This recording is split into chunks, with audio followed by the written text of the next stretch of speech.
Thanks very much, and good afternoon, everyone. I'm really happy to be here, and just like Phil Thompson, I'd like to congratulate all of you for putting on this very, very important event. I don't think it's often that we get to talk about peace at MIT. Maybe it's not a technical enough issue, but so it's really a great opportunity to do that.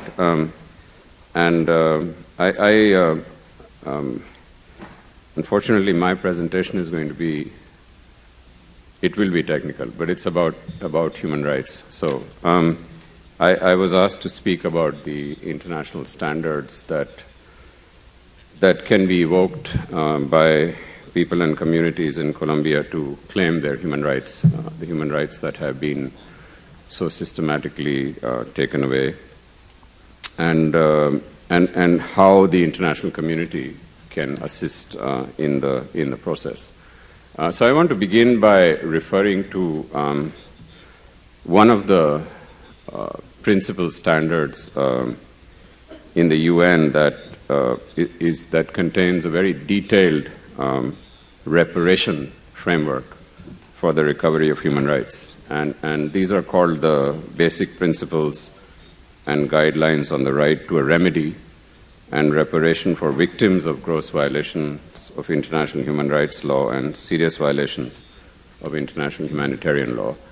These guidelines are based on the UN Charter, the Universal Declaration on Human Rights, and in fact have come about because the UN has, of course, copious information the last 60 years of the affront to human dignity that has happened all over the world, and how to restore this affront to human dignity and how to restore the dignity of the individual and the collective identity of the community. So these standards are based on an understanding of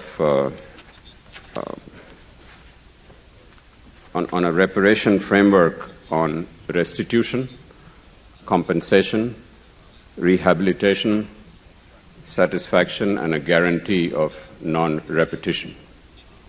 The framework of restitution indicates that it's very critical to restore the victim to the original situation before the gross violations took place. And restitution includes, as appropriate, the restoration of liberty, the enjoyment of human rights, identity, family life, and citizenship, the return, if possible, to one's place of residence, and the restoration of employment and return of property. The second main element of these guidelines is compensation, and compensation includes the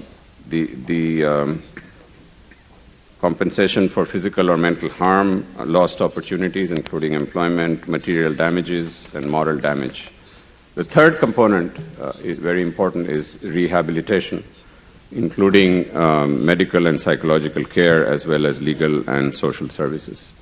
And the fourth component is satisfaction, and this involves very much the involvement of the community that is affected and effective measures to stop the violations, and judicial and administrative sanctions, inclusion of an accurate account of the violation so that we know what scale of tragedy we are dealing with. And the fourth element, the final one, is guarantee of non-repetition, which means that what has happened should not occur again, and there should be all forms of protection so that mechanisms to ensure that more social conflict does not result. And I think this takes us over into the area where development projects and so on should not result in more human rights violations and more social conflict. These guidelines are offered by the international community as a form of solidarity, and there are two other instruments which I'll very briefly mention, which are very important in the current situation in Colombia. And these are one is the guiding principles on internal displacement, which refer to the displacement that is caused by conflict, ethnic and armed conflict. And the second, and these guidelines have been there since the year 2000. And the second guideline, basic principles and guidelines on development-based displacement and forced evictions. And these refer to what we were hearing, examples from Rudy and Phil, refer to mega projects, mineral extraction, but they have a very strong component of resettlement. These guidelines call for impact assessments before development projects take place, and they call for a very strong operational principles on safeguarding people's human rights before, during, and after displacement. What's really important is that these rights-based guidelines, they share the goal of protecting the rights and livelihoods of vulnerable people.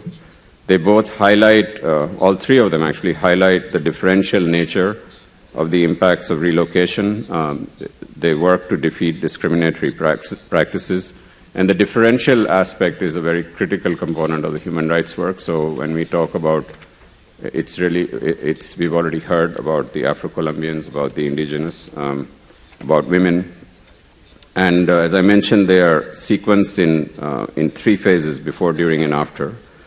And apart from the substantive rights to adequate food, water, shelter, and so on, all of them also strongly highlight the importance of participation and procedural rights in resettlement where necessary, including access to legal remedies. Now, these guidelines are not just there as guidelines, but there's a very elaborate human rights system at the international level, which I think all of us have to access much more than what we are doing. So we have a whole system of what are called UN treaty bodies.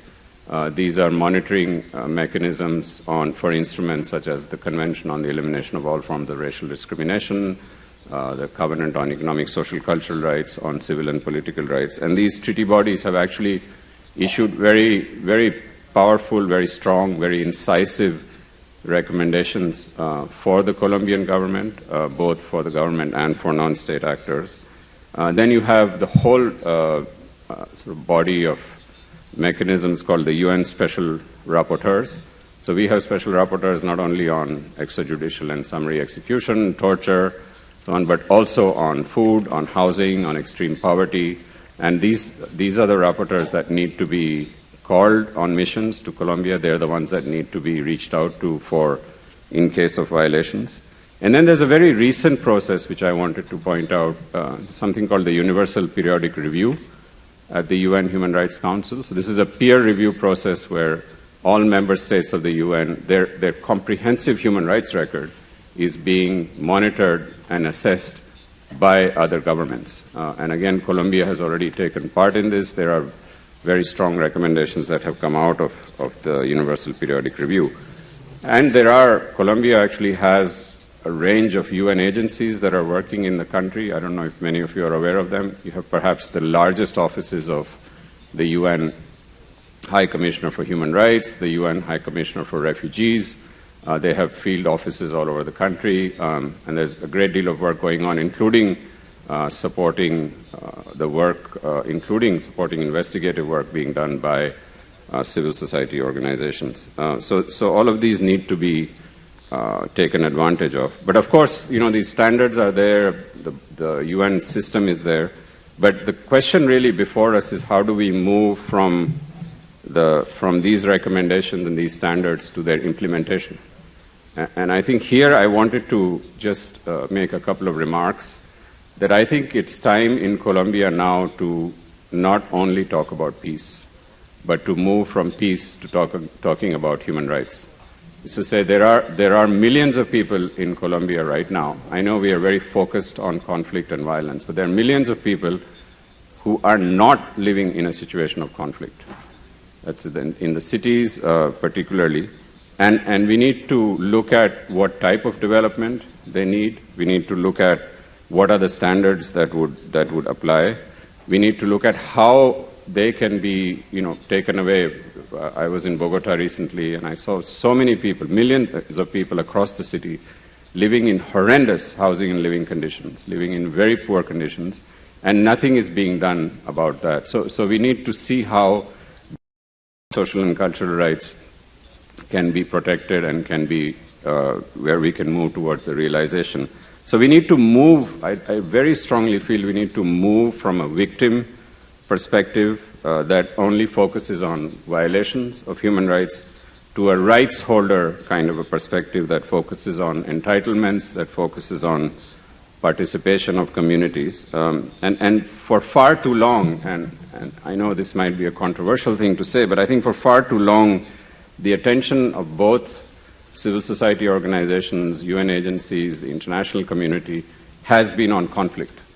And I think that one way of moving beyond that is to actually think of what is it that needs to be done to build society, to build urban, to vibrant urban spaces, and to move actually from a post-conflict humanitarian context, and there's a whole global industry for that, of course, to move from that to the realization of economic, social, and cultural rights, to look at the situation of deprivation, of poverty affecting, that are actually affecting many, many millions more than are being currently affected directly by conflict.